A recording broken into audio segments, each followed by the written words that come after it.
Get him.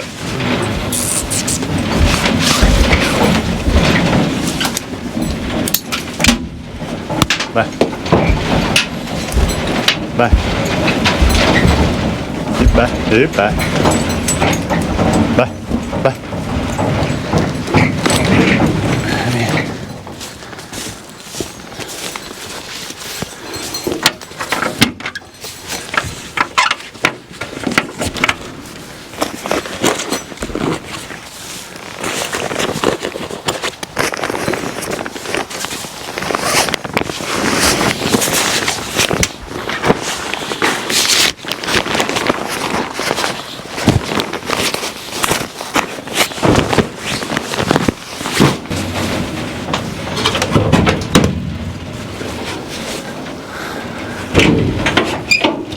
Good Friday morning, everybody.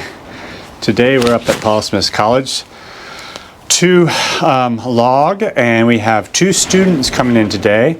At least that's what we're hoping for. And I have Bill and Barron today, and I'm going to get Bill out of the trailer, and we'll get ready to go. As you can see, I still have blankets on. It's like 32 degrees this morning. It's still too cold, in my opinion, to travel without blankets on. My trailer is fairly sealed up, fairly tight, but still I prefer having blankets on for a little while even still. When I go home tonight, it's supposed to be up in the 50s today. I'll probably still put blankets on because they would have sweated some during the day, and just that trip, about a 50-minute drive non-stop, there's still that wind gets through, and I like to have them blanketed up to make sure they are warm enough. So when you're blanketing horses, at least the way I like to look at it, is if I can travel with them without them sweating with the blanket on, I know the blanket is probably the best thing for them.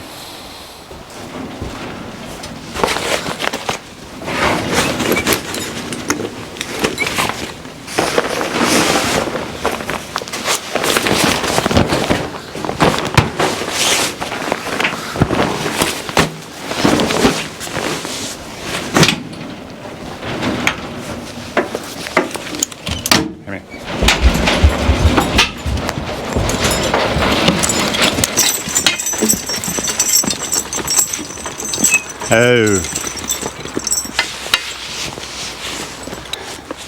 Okay, so we're all So we're all hitched up and ready to get to work. I have to put my chains on my cart, and I am going to cut a tree. Like I said, it's a little after 8 right now. The student and the instructor will be over here about 9:30 or so, and the first student works till noon, and then another student comes in about 1:30 and works until 4. And so far it's been working really well. These students, I'll give them a bunch of questions when they get here, and it's kind of interesting because I always ask them what their chainsaw skill range is, being between 1 and 10, being 1 being a homeowner and 10 being a professional logger. And I personally would place myself at about a 7 in that range. These students come in, and so often they place themselves at a 6 or 7 themselves. And after a very short period of time, I realized they are definitely only at a 2. And that's not a bad thing. These are just, young kids that are just starting out, and they haven't had much experience with chainsaws, and they're doing quite well, but they're a long ways from a 6 or 7. And I can tell usually within, 2 seconds of them running a saw, approximately where they're at as far as their skill with a saw. But I must say, I've been very, very pleased with these students. The last 2 years I've had these students come over, and sometimes it's full classes that just come over, and sometimes this year it's been a lot of one-on-one type of thing. And I should say 2-on-1 because it's myself, and then the instructor comes, John comes with them, and then there's a student. And I so much like that. I think it's an incredibly good way to start training a forester to know how to do and deal with loggers.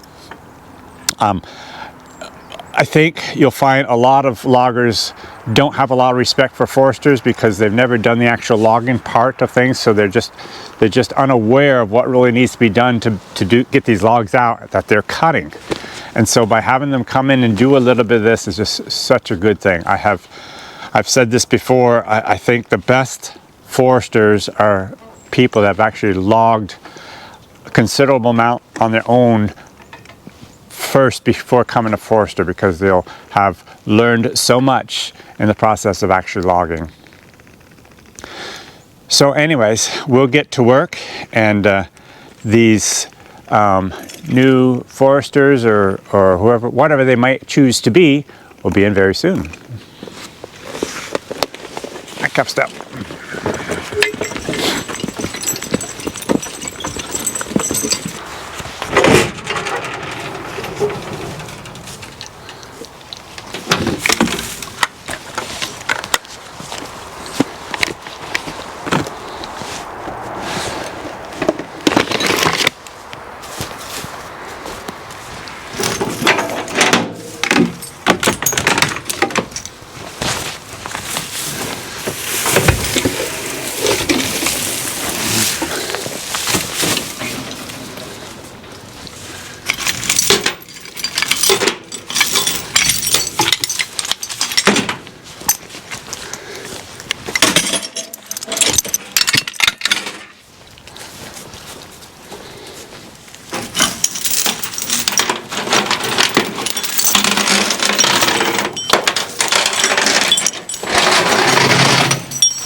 Okay, the cart and the horses are ready to go. So now I'll go cut a tree down. Okay, so here we are at our first tree for the morning. Now what I like to do on the days where the students are here is I like to cut in two different places. When the student comes in, John does a lot of explaining and instructing, so it's kind of slow going. So I like to have a section away from them so I can be doing logging also, and then as soon as they get their tree down, I will go over and get the tree. But also I have a little bit of time before the students get here in the morning and before they get here in the afternoon, even after I have lunch, that I can do a little cutting. So that's why I'm going to be cutting here for myself, and then out there closer to the road, I'll show you, that's where they'll be cutting. So we have quite a nice tree right here. As you can see, it goes quite tall, and it is leaning right down through there. So that's probably exactly where I'm going to put it. This morning I'm going to be using my smaller saw, my 562. The reason I'm using that, I haven't used it all winter long. And with this bigger pine, I prefer having my bigger saw, the 572, but this one will work fine, and it's a little lighter. Not that that matters that much, but anyways, I've been waiting on a bar, and I got a new bar, and I can see I put it on upside down, but that doesn't make a bit of difference. Got a new chain on it too, and so we're going to start off with that. Generally, the first thing I like to do when I put a new chain on my bar is to take when I'm cutting pine, is to take the rakers down and actually give it a little bit of a touch up. A brand new chain out of the box is, in my opinion, kind of dull. So I like to touch it up and usually take the rakers down a little bit when I'm cutting pine. And I did not do that with this saw this morning, so we'll see how it cuts.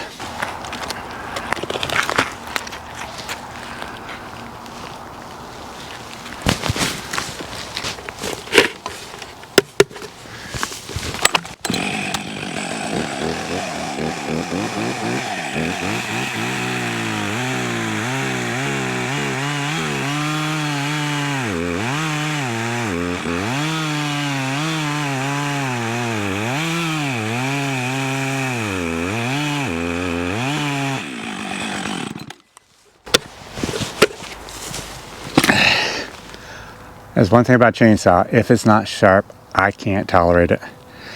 And I'm already seeing the difference in power between this and the 572. So I'm gonna run back down to my trailer and grab my 572.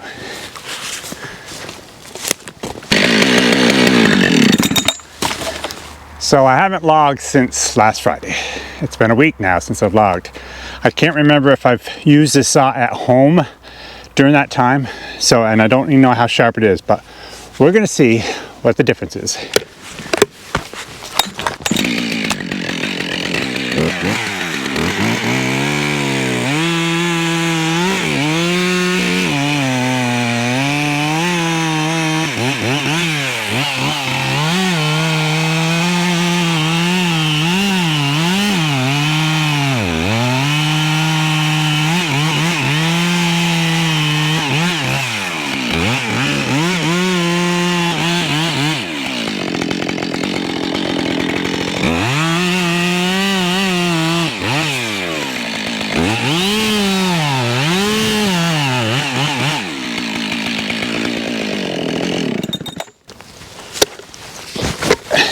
Wow, that's the difference between a brand new chain on a 562 and a slightly dull chain on a 572. The 572, the more power and even a sharper saw than a brand new chain, even though it's a little dull, was so superior.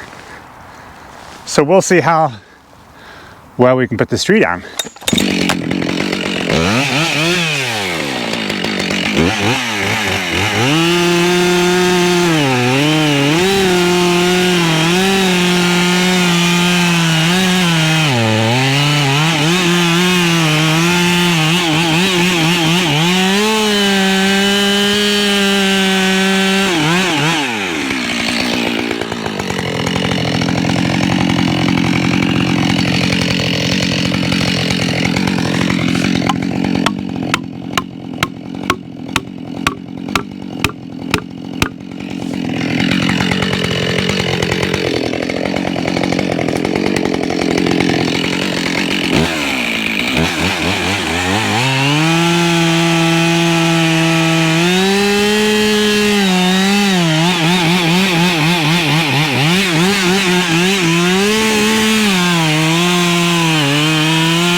Well, I liked that. Everything went great. What I did not like is this. Oh my goodness, how I do hate red rot. Now, if that was just a little bit of red rot right in the center, I would use that log. But I just can't. There's so much red rot there, and it probably even gets worse as it goes up a ways. It's a nice looking tree on the outside, but it's harvested many, many years too late because the red rot has overtaken it. So I'm going to go up about 6 feet and cut a chunk off and see how it looks.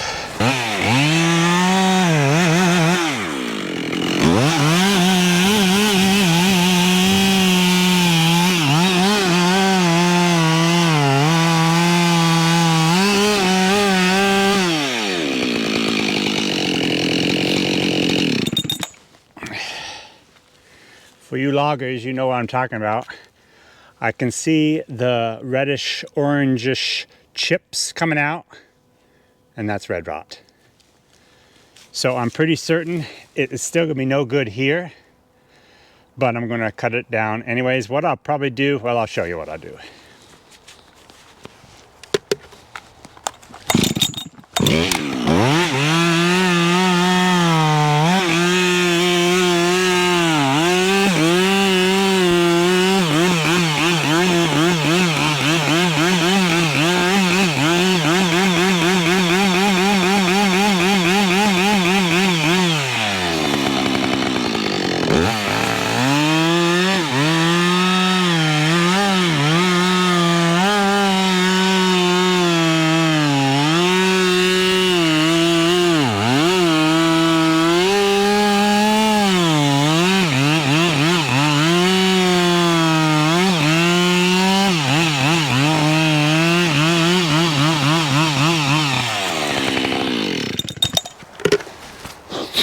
So what I'm doing is taking just a notch out of this, because this log is going to be right in the way. I won't be able to tell how it looks. So by doing this,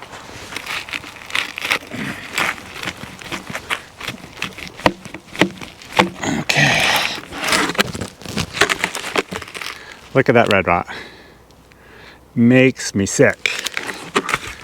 As we see down through there, terrible, terrible, terrible, terrible. I'm going to have to go another 6 feet or so and see what it looks like.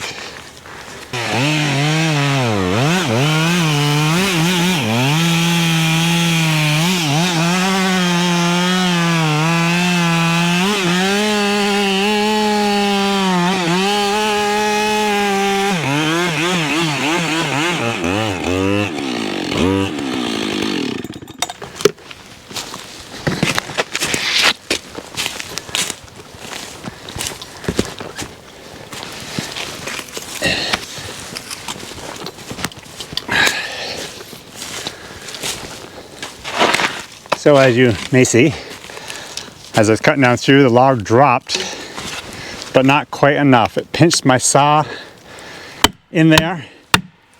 I probably could get it out, but by putting a wedge in here, it kind of spreads it out enough so the saw should drop right out.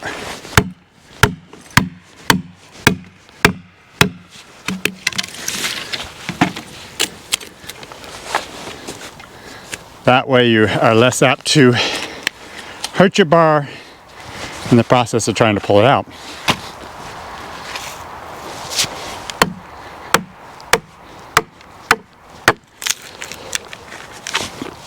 So I'm still seeing a lot of red rot, and but it's getting better. So what I'm going to do is limb the tree up. My first log will be a fairly long log. I actually want to be cutting more 10s and 12s today than 16s. But I want a long log on this first one so that I could, after I get it out of here, I may choose to cut another 2 feet off or another 2 feet off. All logs are cut in 2-foot increments. So I want to be able to end up with a log that's, you know, 8, 10, 12, 14, 16 foot long. So I think that's my best bet under the circumstances. So that's what we'll do. We'll limb it up and I'll show you what it looks like when we're done. Okay, I have it all limbed up. I've got a 16-foot log right here and I cut that off. So I'm gonna come up here and pull the 16-footer out of here, and then I'll come up in here and hitch it onto the rest of the tree.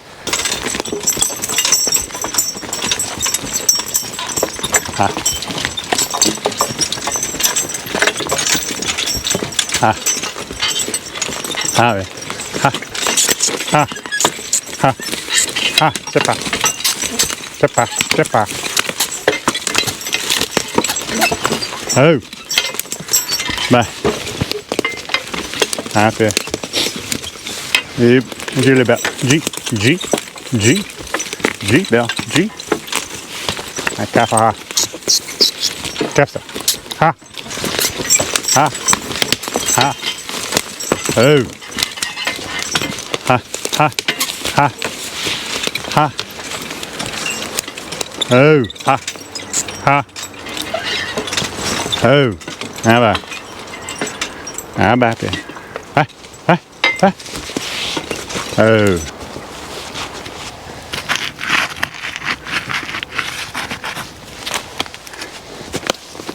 Hey.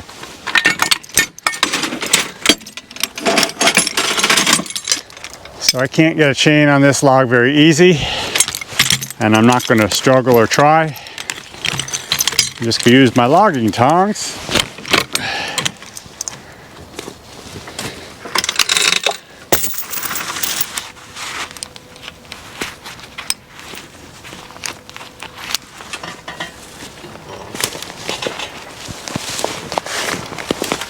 Hey, just a little bit, little bit, little bit. Oh.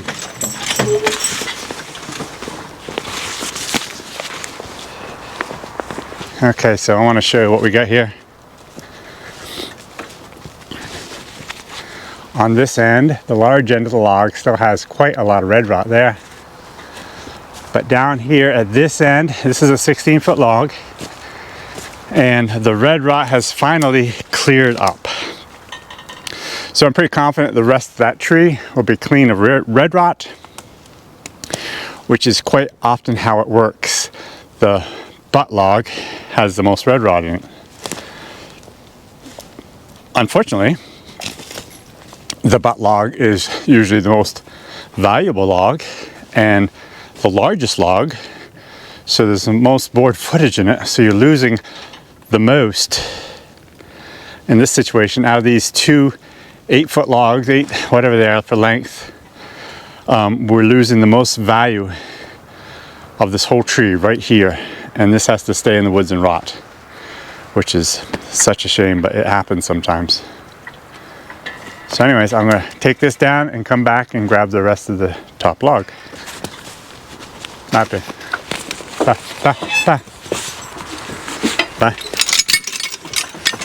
Oh. Oh. Hey. Hey.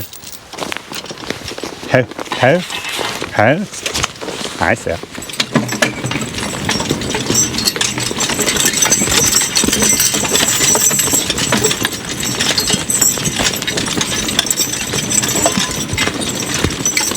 Yeah, right.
Cast up.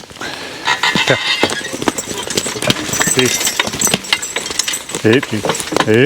Oh, bye. Huh? G. And bye. Huh? G. Oh. Huh? Yep.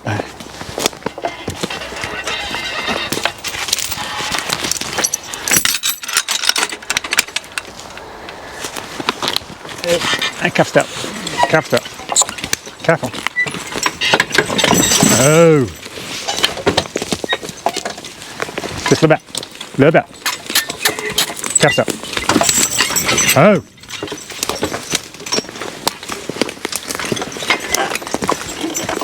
Oh. A little bit. Ha. Step on. Ha. Ha. Ha. Careful. Careful. Careful. Oh. How about? Bye. Bye. G. Bye. G. Bye. G. Careful. G. Oh. A little bit. Ha. Ha. Ha. Oh. How about? Ha. Oh.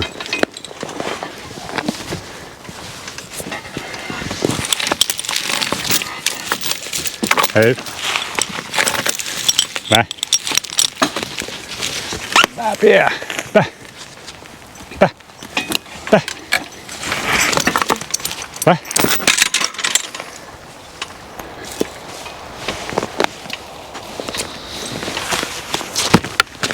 Cup step. Careful.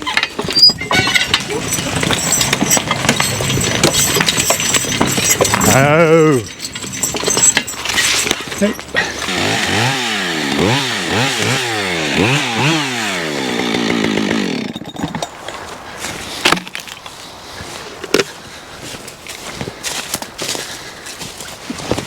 Careful step.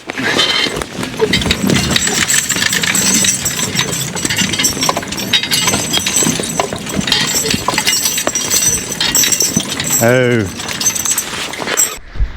Okay, so I got that hitch out that finishes up that tree, and I have an interesting guest here with this morning I wasn't expecting.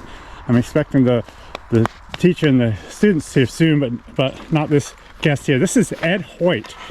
He has been watching my channel, and the reason that interests him so much is his father, back in quite a few years ago now. Yes, sir.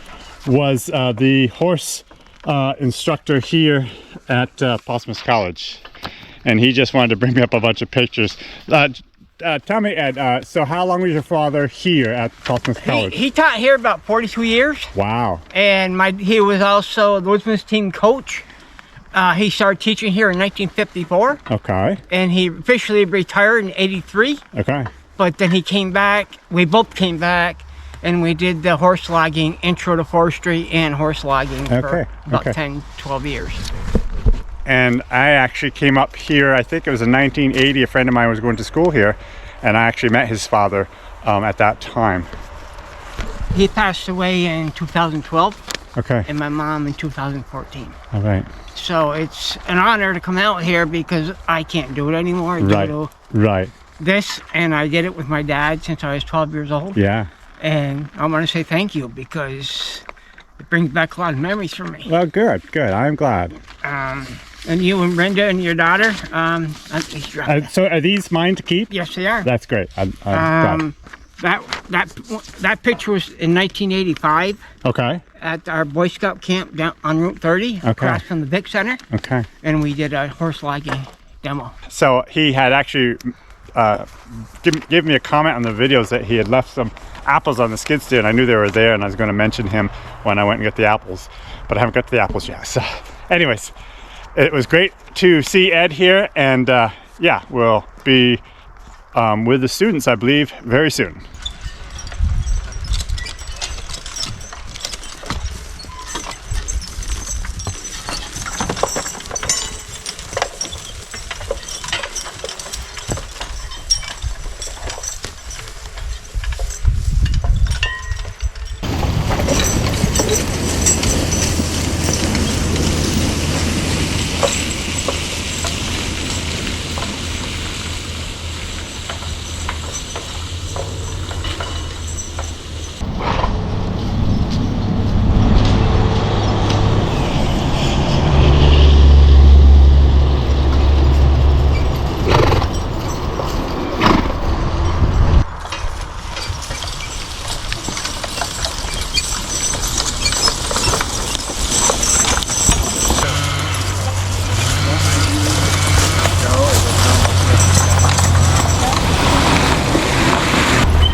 So here we are finishing up our morning with the horses and a log. And we actually have two students here today, which is the first time we've actually gone with two students. And one of them is Olivia. Say hi, Olivia. Hello. Oh. So I found this morning she is from Massachusetts, and her uncle is Tom Jenkins. I said, Tom Jenkins? I know Tom Jenkins. Tom Jenkins is actually an oxen logger in Massachusetts, and he's a forester too. And so I've known him for a couple years. And so Tom, if you happen to be watching this, hi. And I think Olivia says hi too. Yes. Hello. She's doing great up here at Portsmouth College. And I'd have to say though, the only one fault I can find against Tom is the fact that he's an oxen logger instead of a horse logger. But I should be careful of that because he'd probably show me up with his oxen. But anyways, we've had a good morning this morning with Olivia, and there's one of the student, what's his name? Ian. Ian, yes, Ian's been working up there too with John, the instructor. So I'm going to let Olivia drive the horses now. Okay, so jump right on this side here. Okay. Position yourself, and you'd be surprised how hard it is to hold them. So you want them to walk. So pull with enough pressure to make them walk, which sometimes is a fair amount.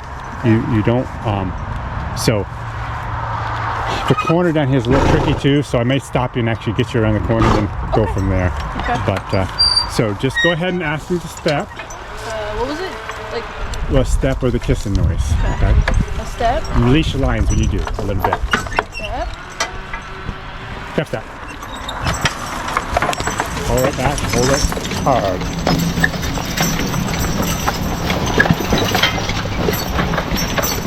Carefully go around the corner, just try not to go too sharp. You're good, you're good. See him over a little more. Good. Oh, they heard me say good and they thought it was ho, and I stop them here sometimes too. So anyways, you're doing great. I'm gonna pull ahead a little bit, and I want you're probably scared to death. First time you ever drove horses, I bet. Terrified. Okay, so just go ahead and ask them to go again and take them up to the other log. Okay. Just a step. Just up. Just pull them hard and keep them at a walk. You're doing great. Palm over a little bit to your left. Pull to the left. Yep, good, good, good. Okay, stop them right there. Well, there you have it. First time for Olivia driving a pair of horses. And I don't know, Tom. She might get the bug with my horses and want to use horses.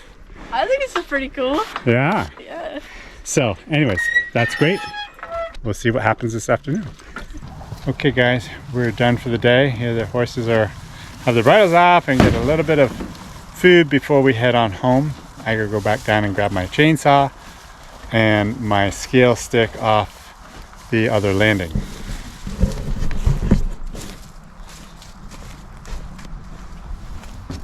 So we really have 3 piles of logs here in 3 different places.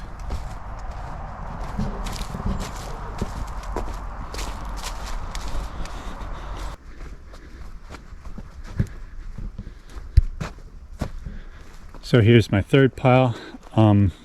Basically everything today came onto this pile here, except for the very first tree that I cut first thing this morning before the students got here. And we ended up with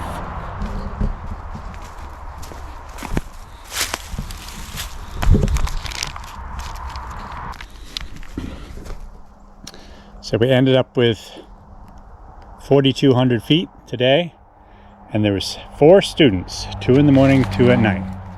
And I must say, I have been very pleased with these students that I've had this year and last year. They're very respectful and just all around nice kids, and I'm very pleased with them and all that they've been able to do. So anyways, that's the end of my video. You guys have a great day. We'll see you next time.